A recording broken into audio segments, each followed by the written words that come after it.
Hello বন্ধুরা, আজকে দেখাবো চিংড়ি মাছের মালাইকারি। প্রথমে কড়ায় সর্ষের তেল গরম করে নুন, হলুদ আর লেবুর রস মাখিয়ে চিংড়ি মাছগুলো ভেজে তুলে নিতে হবে। ওই তেলেই দিতে হবে তেজপাতা, শুকনো লঙ্কা, ডালচিনি, এলাচ ফোড়ন।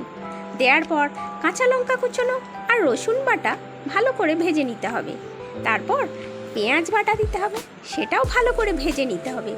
তারপর দিতে হবে টমেটো বাটা, আদা বাটা, পরিমাণ মতো নুন, হলুদ গুঁড়ো, লঙ্কা গুঁড়ো। দেওয়ার পর আবারও মশলাটা ভালো করে কষতে হবে। তেল ছেড়ে এলে তাতে দিতে হবে চারমগজ আর কাজু বাদাম বাটা। দেওয়ার পর আবারও নাড়াচাড়া করার পর ভাজা চিংড়ি মাছগুলো দিয়ে কিছুক্ষণ নাড়াচাড়া করার পর দিতে হবে নারকেলের দুধ। দেওয়ার পর কিছুক্ষণ ঢাকনা দিয়ে দিতে হবে। ফুটে এলে ঢাকনা খুলে ওপর থেকে গরম মশলা ছড়িয়ে গরম গরম ভাতের সাথে খেয়ে দেখবেন। ভালো লাগলে চ্যানেলটা সাবস্ক্রাইব করবেন।